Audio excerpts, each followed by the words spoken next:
Palabra el asambleísta Pedro Velázquez.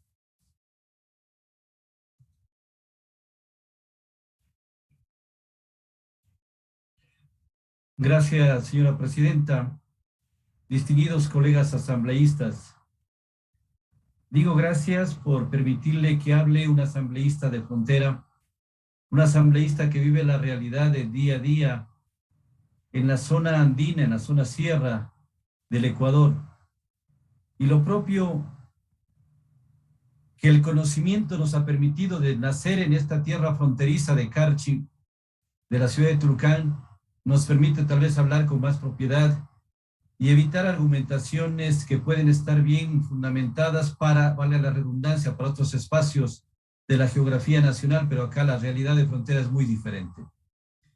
Para ubicarnos en contexto, en Colombia y Ecuador tenemos 3 zonas delimitadas, demarcadas con la frontera andina, con su capital Tulcán, la provincia del Carchi, la zona amazónica, con su capital Lago Agrio, la provincia de Sucumbíos, y la zona de la costa pacífica con su más cercana ciudad que es San Lorenzo, la provincia de Esmeraldas.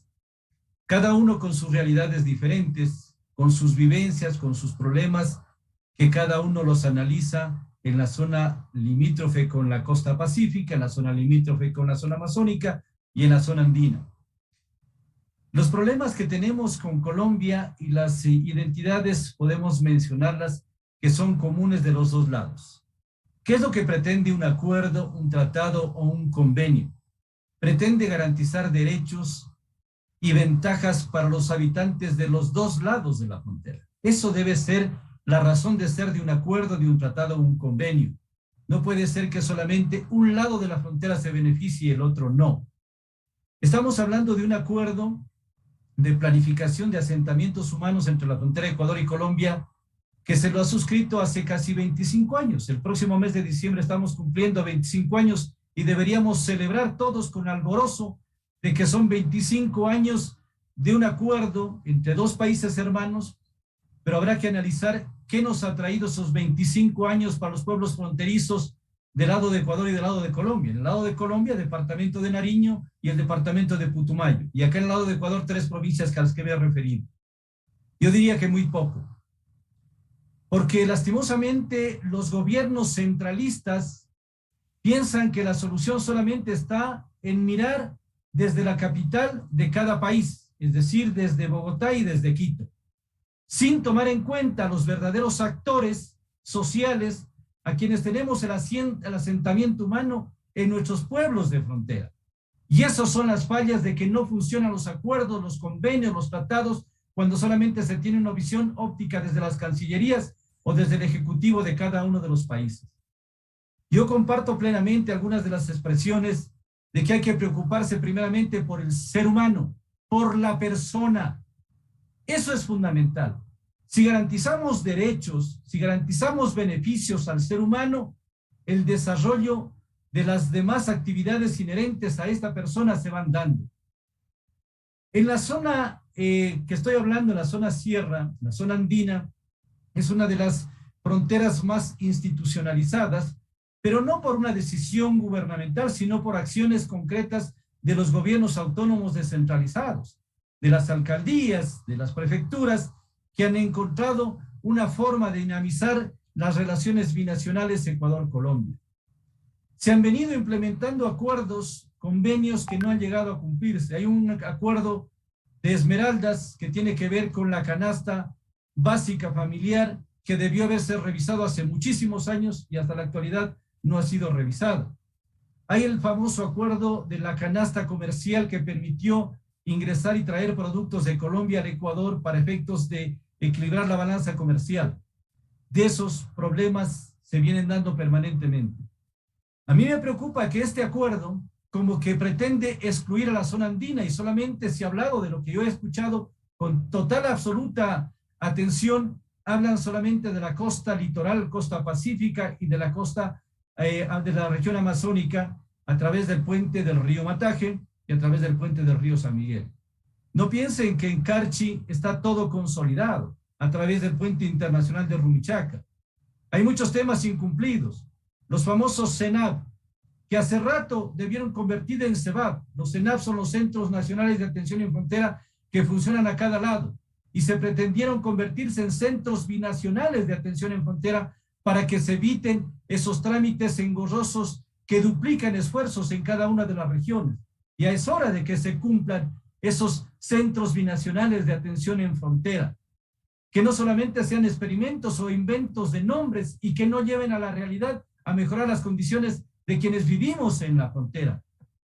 Los puentes sí son necesarios para borrar esas barreras imaginarias que dividen a los países. Los puentes son los nexos de unión, de unidad, y las relaciones que tenemos no solamente tienen que ser miradas en temas comerciales o temas de transporte, va mucho más allá.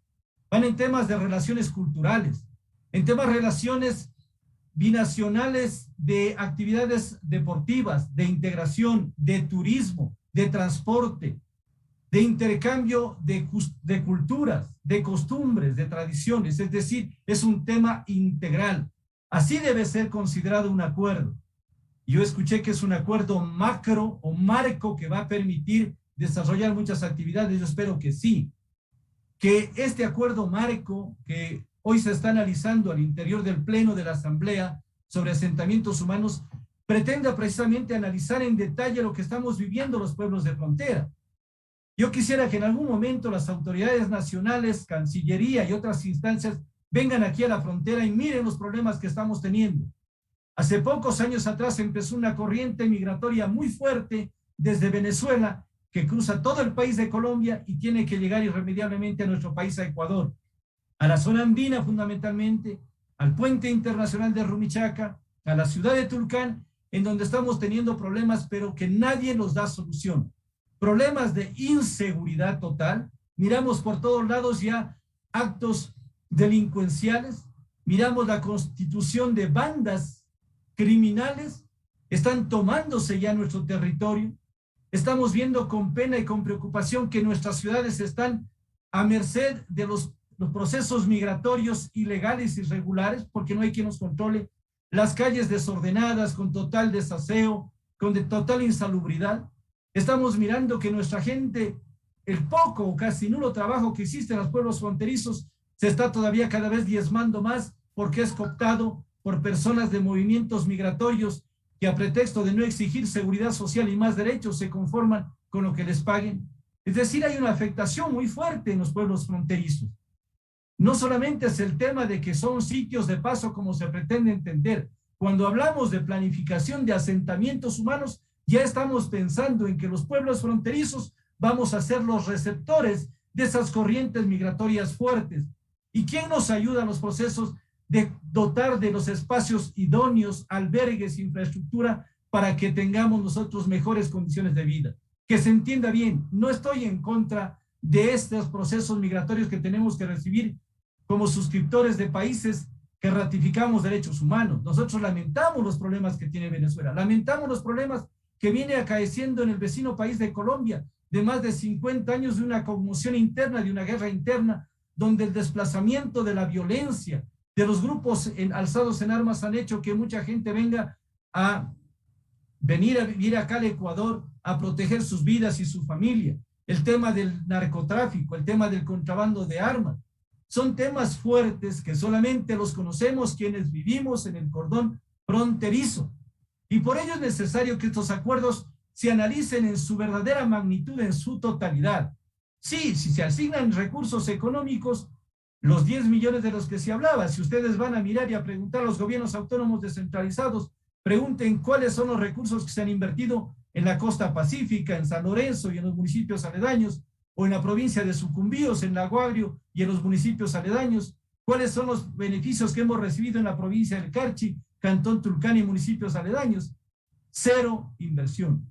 La mayor parte de recursos que se han conseguido han sido de cooperación internacional, que en un desacierto en algún gobierno anterior mandó hasta expulsando a organismos de cooperación internacional, y que hoy vemos que acertadamente el gobierno está trayendo esas inversiones, está dándoles cabida para que nuevamente miren los ojos hacia la frontera norte, a la frontera que limita con Colombia. Se habla en el informe de que se va a formar un comité técnico binacional. Qué bueno. Que sí, estamos de acuerdo que tiene que ser presidido por autoridades de Cancillería, pero este comité técnico también debe estar integrado por autoridades de cada una de las regiones fronterizas, de la zona amazónica, de la zona pacífica, de la zona andina, porque ellos son los que conocen la realidad, sus autoridades. Que se nos permita a los asambleístas de frontera también formar parte de este comité técnico binacional para ser los voceros y los portavoces de las aspiraciones de nuestros pueblos fronterizos con las autoridades nacionales. Que en el tribunal arbitral, de cuando haya divergencias, de igual manera, en segunda instancia también estén gente de frontera. Yo quiero mencionar, señora Presidenta, distinguidos colegas asambleístas, que los acuerdos son buenos. Yo digo que sí son excelentes, y más aún cuando permiten afianzar relaciones binacionales con pueblos hermanos como Colombia, que los hemos mantenido en las mejores condiciones de toda una vida. Pero las condiciones económicas a veces benefician a un sector y perjudican a otro, como estamos hoy lastimosamente viviendo desde hace muchos años atrás el lado ecuatoriano.